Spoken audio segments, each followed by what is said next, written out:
This right here is my brand new oil drying station. It can hold about 80 of my whiskey smokers in a 2x2x2 square. It's got a box fan in the back that can actually circulate air all over the things, making them dry a whole lot faster, as well as you can turn it around and then you can use it to suck out overspray. Not only am I about to show you how to build this, but a lot of people commented that I need to upgrade my audio. Is this better for you?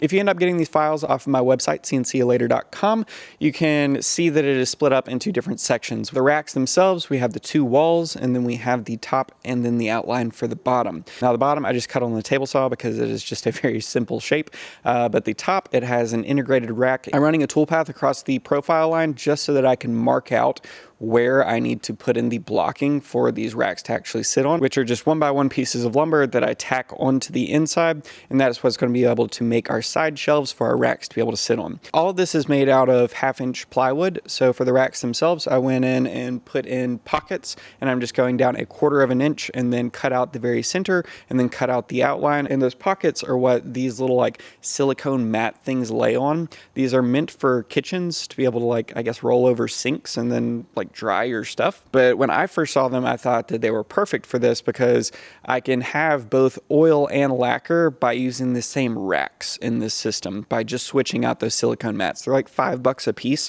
I'm using 9 in this configuration, and it really just depends on the size projects that you're doing. I can have 8 of these sheets in here because my whiskey smokers are only like 3/4 of an inch tall, and I'm just trying to pack this thing as much as I can to be able to utilize as much space as possible.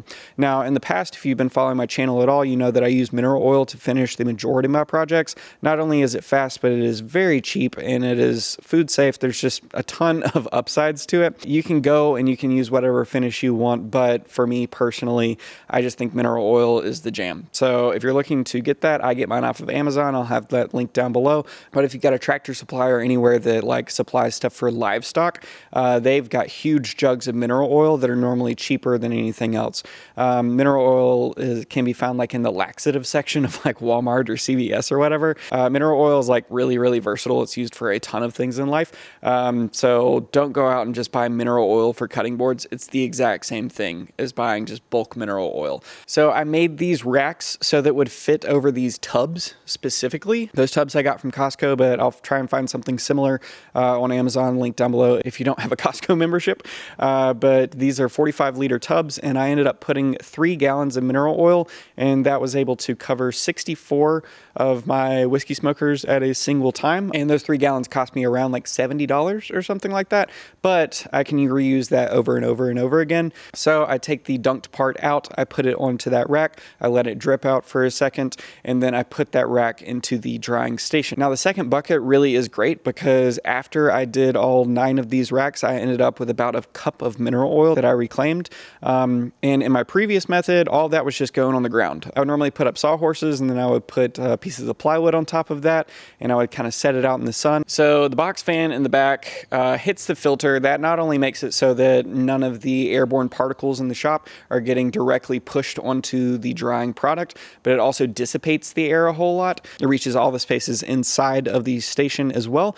But more importantly, you can turn that fan around and start sucking air through it so that you can take all the racks out. You can hang small parts in this, and you can actually spray parts in this, and then the overspray goes directly into the filter where the air is being pulled instead of just kind of like around, and it might mess up other parts. So this is really meant for people who have small spaces and really need to be able to utilize that space really well. And if you know my shop, it is a very large space, and I've been taking up way too much room to be able to dry my oil stuff. And then the downer is once you set all that up, you have to leave it for a really long time. And now I can have a dedicated station specifically for drying my oil projects. I did set up this file so that I can fit 3 of these stations on one of these racks. So if you utilize racks like this in your own shop, just know that it can fit 3 of these on here. Right now I'm just starting off with 1 because this is the first time that I've made this, and I really want to make sure that it is useful long term and I don't need to make any type of changes before I make another 2. When I make another other two. One will be used for oil, one will be used for lacquer, and then the last one will be used just for spraying small parts so that I can hang those in there and they can hang dry as well as I can spray them. Another aspect of this is, since they are constantly dripping down on each other, at the very bottom of this, I put a very small pan, and that is lined with shop towels. The pan that I used is just like an oven liner, and it fit perfectly in the very bottom of that. I just used cheap shop plywood for this, and I really regret it. I wish that I would have gone out and gotten some Baltic birch. On my Winfinity, this entire project for all 8 of the racks, as well as the side and the top, it took less than an hour to cut all this out because I've got a 32 by 48 bed. So a little bit of this was optimized for time on the CNC. So if you've got a journeyman, know that this can just be an afternoon project. I didn't go for any kind of like special joinery in this at all. And being that it is 1/2-inch plywood, I was not really relying on being able to screw it together, especially on the edge of the plywood, because anybody who's dealt with plywood, especially thin plywood and crappy shop plywood, knows that it splits out really easily. So on the very sides of these, I made it so that I could use this 1x1-inch bracing on the very corners, and that helps really stiffen it up a whole lot as well.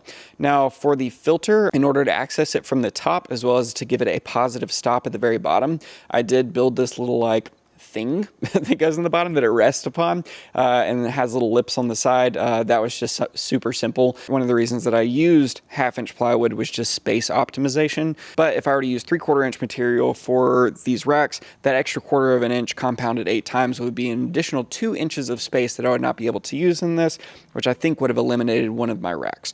The reason that I designed this specifically around these whiskey smokers is because they sell out really quick. There's just no way around it. I'm kind of tired of making whiskey smokers, but I'm certainly not tired of making money. So it's something that I can cut out on the CNC in an afternoon, and then I do all my roundovers by hand. I don't do them on the CNC machine just because I feel like it just wastes time, because then you have to flip the part over, and that's a whole thing. So I do all my routing, and then I dunk all these parts, and I put them in this machine. The entire finishing process itself took 5 minutes this time. I was kind of blown away because once you have a dedicated station for something and it's really optimized because you know what it needs to do, I don't know, it just made me really happy. It turned something that used to take me like 30 minutes, and I would have to like set up something in the corner of the shop and hope that I wasn't using the shop later that afternoon so that no residual dust was getting on top of things.